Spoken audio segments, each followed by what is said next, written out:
out to the crowd. Buy me some peanuts and Cracker Jacks. I don't care if I ever get back.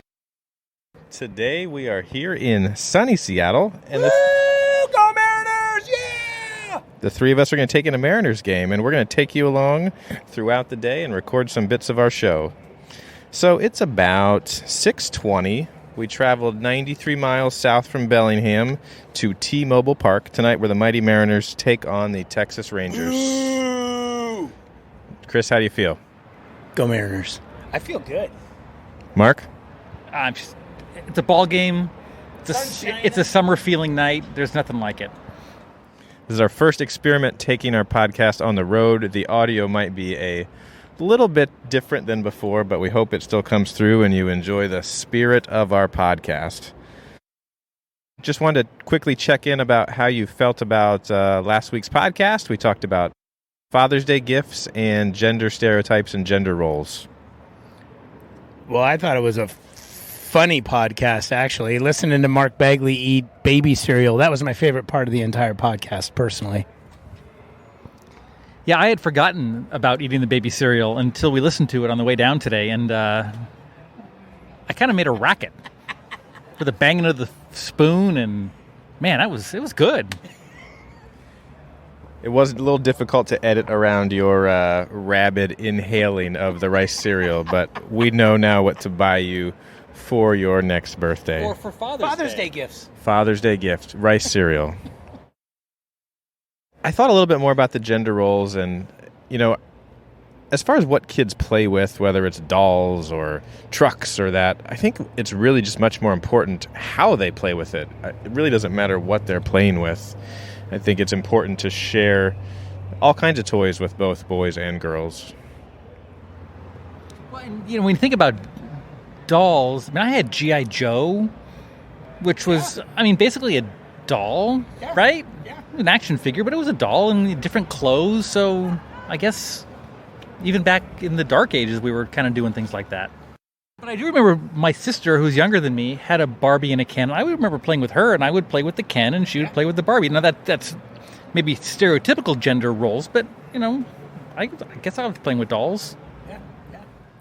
Shortly after recording our podcast, my son did get a new dress, and so he did wear that around most of the weekend, and so I practiced what I preached there. But yesterday, I deviated a bit from practicing what I preached because my daughter was getting a new bike, and we were at the bike shop, and this was a bike that would be for her but would get passed down to her brother, and she wanted the turquoise bike. And wanted to understand why that was not going to be acceptable for our household. And I didn't really have a problem with the turquoise bike, but that particular brand of bike has a sub-brand that's for women only. And so the bike had all of these markings all over it that made it evident that it was a women's or little girl's bike. So we ultimately came home with the dark blue, a more neutral color to make its way through all three Dwyer kids. But I did have to sort of pause and explain to her, yes, he could ride a turquoise bike, but I didn't want to put him in a situation where other people knew it was a women's or girl's bike because of the branding and marketing on it. Yeah. You can put pink streamers on the handlebars and stuff, make it extra girly if that's what she wants. You're a smart man. That's exactly what my wife decided. There was some negotiation last night as to what color and whether we would get it, but I can happily report we picked it up this morning, and now she has moved up to the next size of bike, a real monumental milestone for a 7-year-old.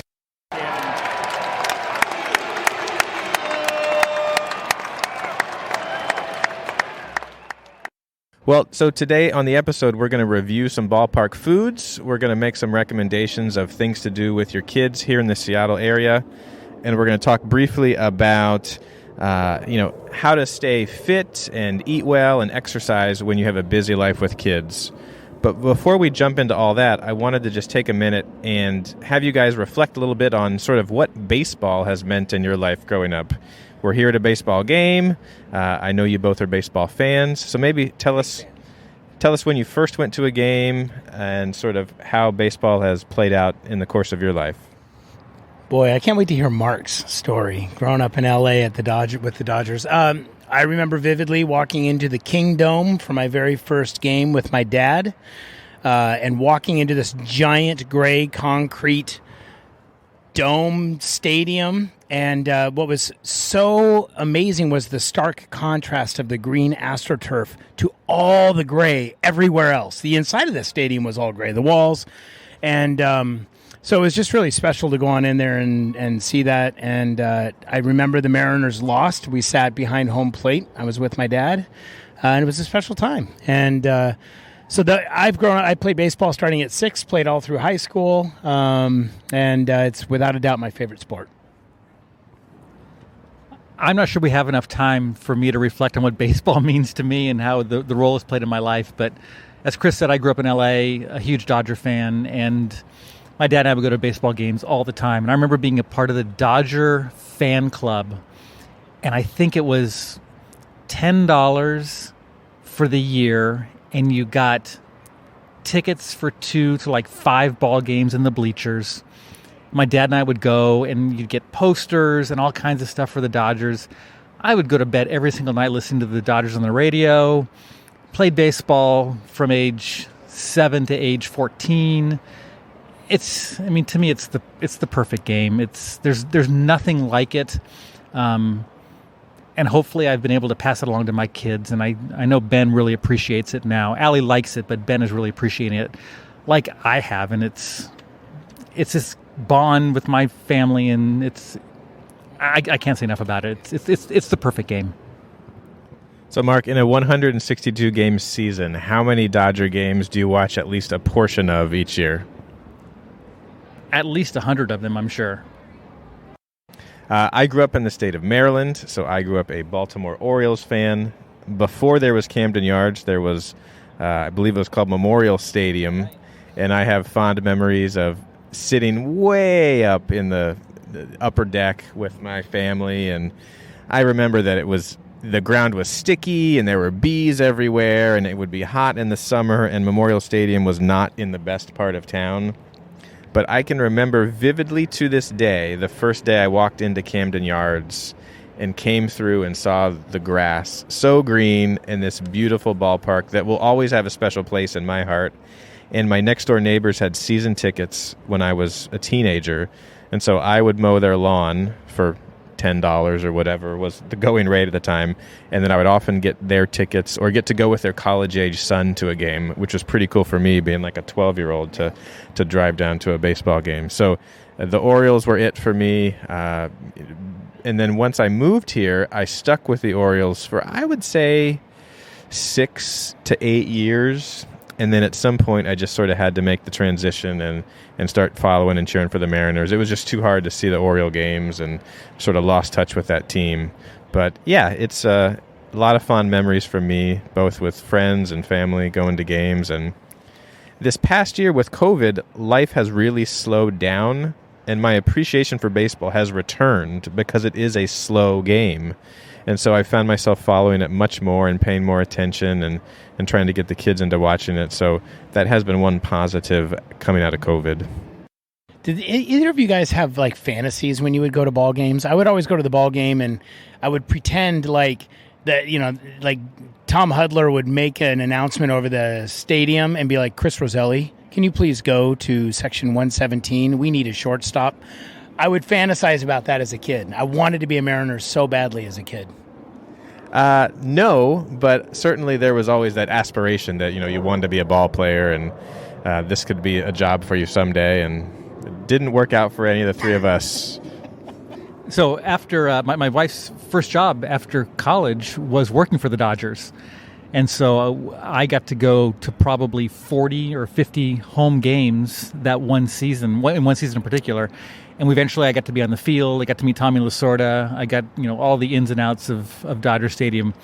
I always said she had my dream job. She worked in media relations, and then she worked in broadcasting and publications. She met Vince Scully. She met all the players. And I kind of lived vicariously through her those few years she worked for the Dodgers.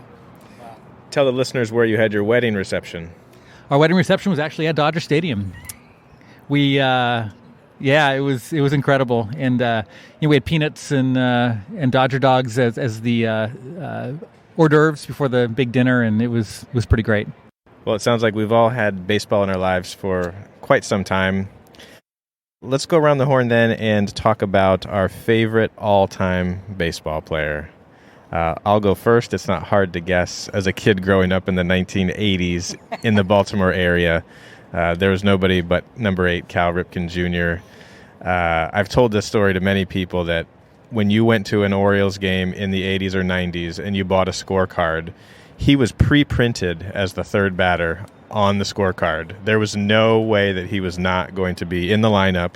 He played, I think, 2,131 straight games, broke Lou Gehrig's record, and so he was just a staple. He was going to be in there every day. And so anytime you were in a Little League team in Maryland, everybody wanted to be Cal Ripken. Well, growing up as a Mariner fan, for me, Edgar Martinez has always been my favorite ball player. His swing was great. I just loved everything about Edgar. And, of course, my favorite baseball memory, period, is when he hit the double. I know exactly where I was. It was a great family moment, and I'll always treasure it. And, Mark, who's your favorite all-time Dodger?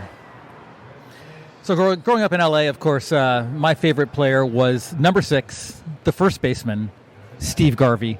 And I like Steve Garvey for a number of reasons. Very clean cut. He had the big Popeye arms, which was always fascinating to me since I have bird twig arms. He never wore sleeves. He always had his jersey on, so it could be like 40 degrees in Pittsburgh. Steve Garvey never wore sleeves. Tough guy. Plus, he was married to Cindy Garvey. And when you're a 12-year-old boy, Cindy Garvey was hot. She was unbelievable. So that also helped make him my favorite player. 3 worthwhile candidates for our favorite baseball players of all time. Your life can change in an instant. Car accidents impact all aspects of your life and lead to pain and suffering, medical bills, and time missed from work. Robinson and Kole, attorneys in Bellingham, can help.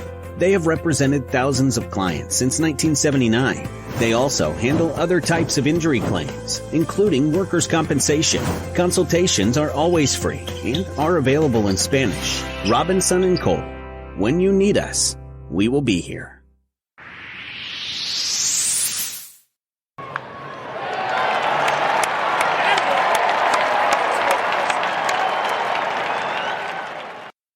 So, since we are in Seattle today, we thought for Whatcom Dads Recommend, we would each choose 2 places here in the Seattle area that we think are good spots to take your kids. Either something we've done in the past and made a good lasting memory, or just something we've heard about.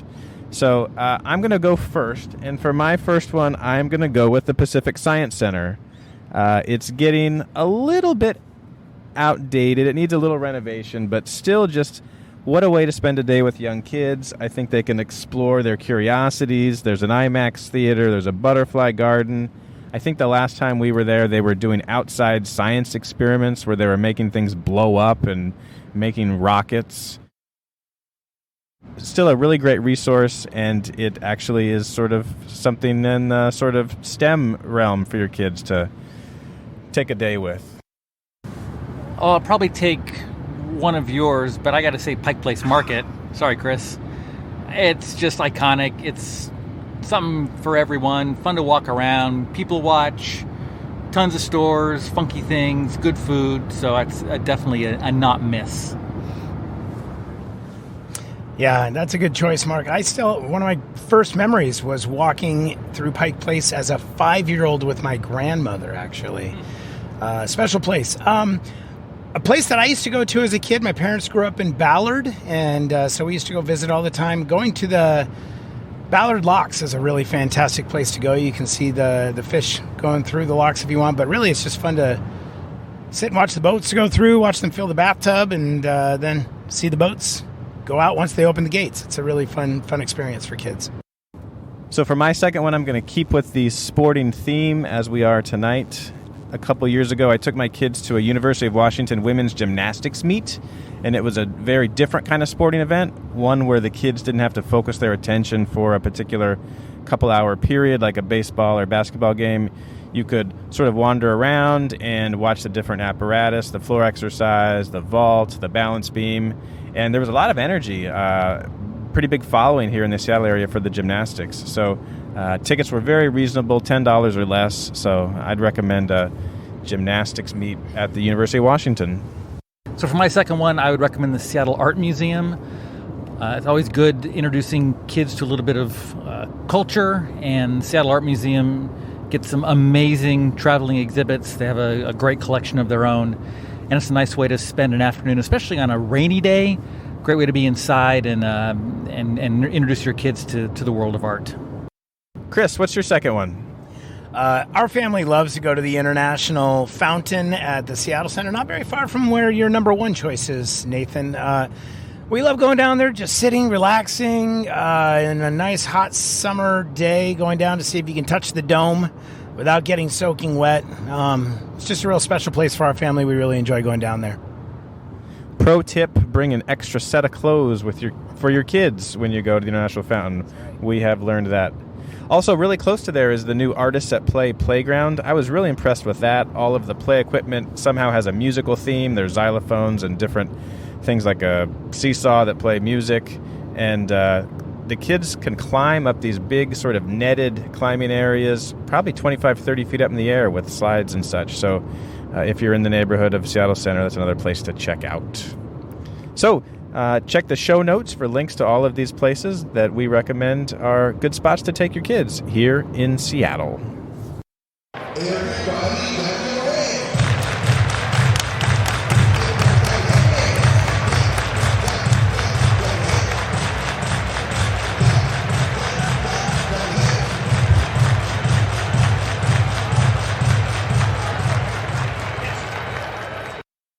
All right, so it's now 7:45. We're in the fifth inning, and we have a 1-1 tie ball game. Mark, how's your evening going? Oh my gosh, this is fantastic. Beautiful evening, Mariners, Memorial Day weekend with my buddies. Couldn't be better.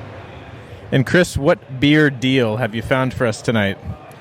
Well, around Safeco, they've got different deals hidden everywhere, and the beer we have found that we have chosen that we enjoy is Farm Strong's Skagit Pilsner. So it's almost local beer all the way down here in Seattle. Chris found this nifty thing on his phone that showed beer deals, so we've been walking around taking a sampling.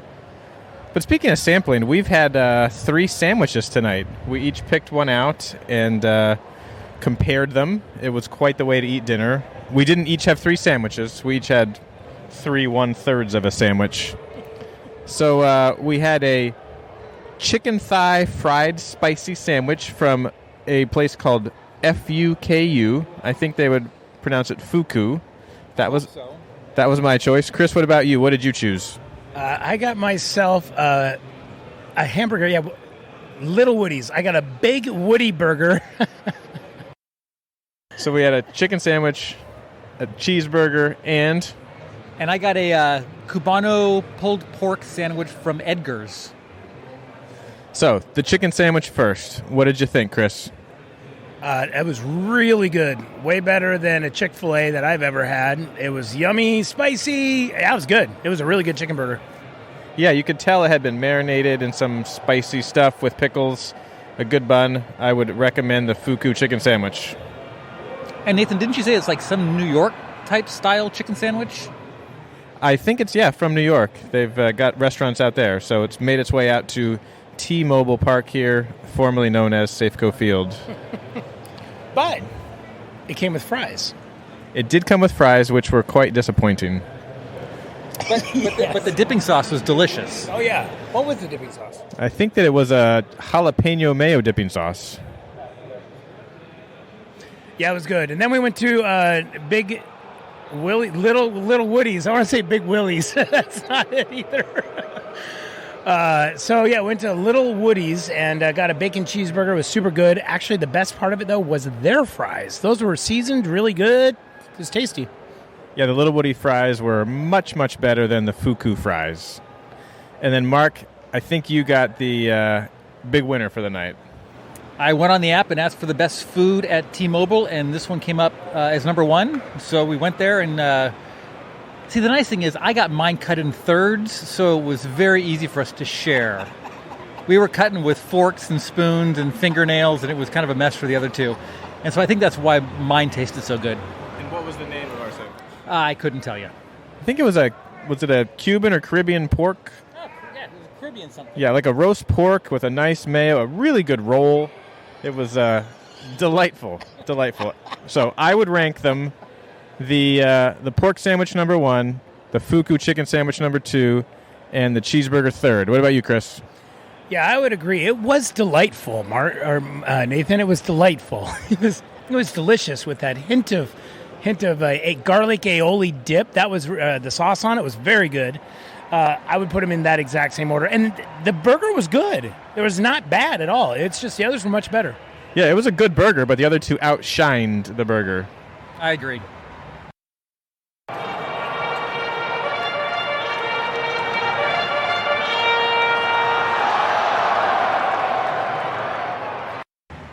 All right, so let's talk briefly about the protocols here, getting into a baseball game at the tail end of a pandemic. They've done some cool things here with vaccines and such. Chris, tell us a little bit about getting into the ballpark and what's available to those who are vaccinated. Yeah, they've got a special section for those who are vaccinated to go on in. You show your vaccination card. You don't need to show your ID to go with it, though. That was interesting. But you just show your vaccination card or a vaccination card, and they give you a bracelet, and in you go. And then you get discounts once you're in the park. That's right. It looks like 20% off food, drink, and souvenirs if you're vaccinated. I'm not sure how long this promotion's continuing, but sort of a cool thing they're doing here. And you can get your vaccination shot here at T-Mobile Park. And a free T-shirt. And a free T-shirt. And there's access to certain restaurants and dining areas for vaccinated people only. So feeling really safe here at the park. I think they're letting in 14,000 folks these days, both socially distanced for the non-vaccinated and in special vaccinated-only sections. So, again, we're having a great night here. The sun is setting over Seattle. Nothing better I can think of doing with my buddies on a Memorial Day weekend.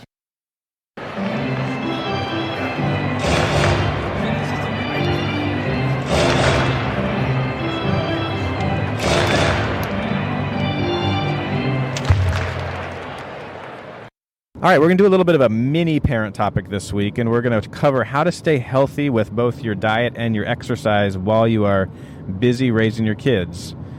This is a challenge for all parents, being able to make time, being able to make your health a priority. But frankly, I don't think it's rocket science.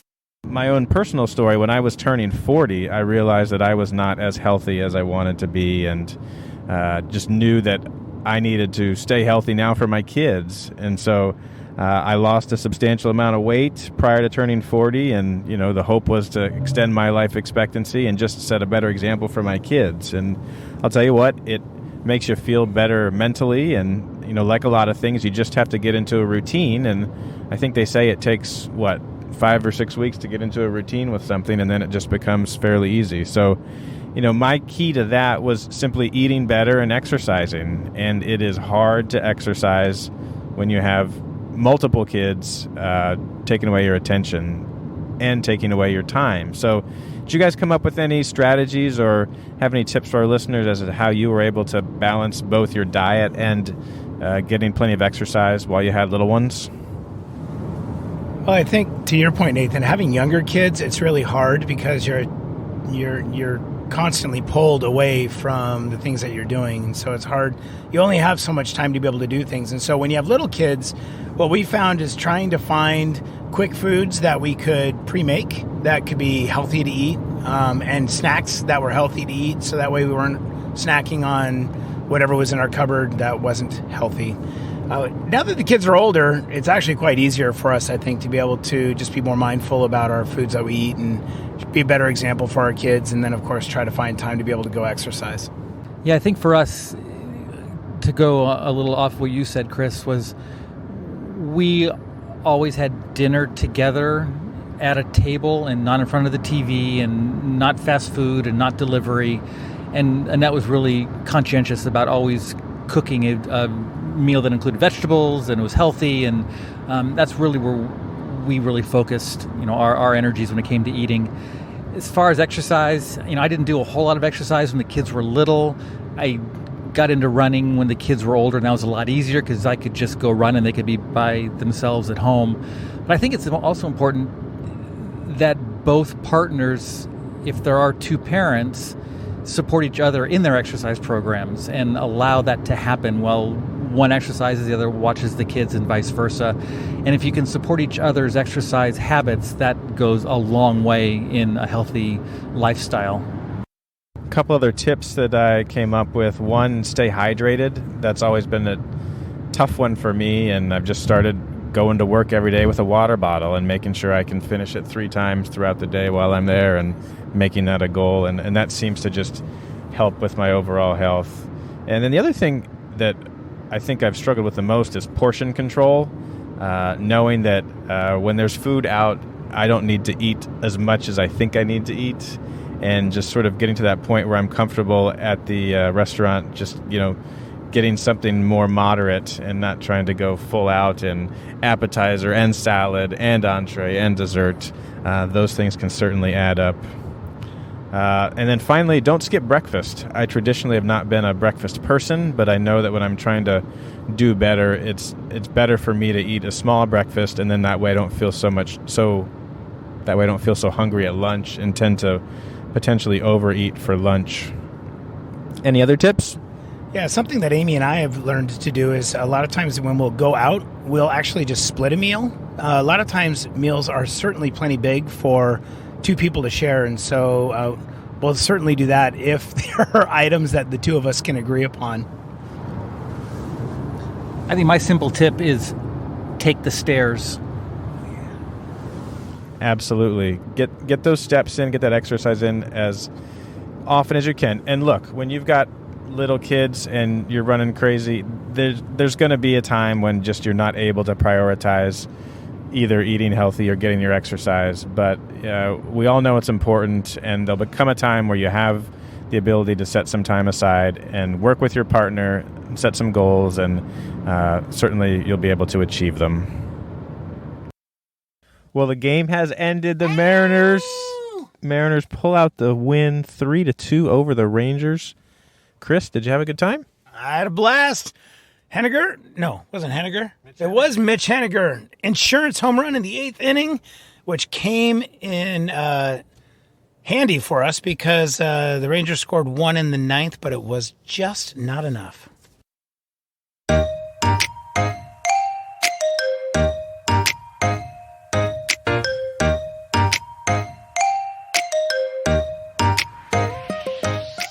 Thanks for listening. We hope you enjoyed coming along with us on our adventure this week. We'll post some pictures of our day on our Facebook page. Thanks as always to our sponsor, Robinson & Kole Attorneys. And feel free to contact the show at whatcomedadspodcast@gmail.com. And make sure to subscribe to the podcast in your favorite podcast app. New episodes post on Friday mornings. The dads are going to take next week off to catch up with family. We'll see you in 2 weeks. Instead of jokes this week, we decided to come up with our favorite quote from famed ballplayer Yogi Berra.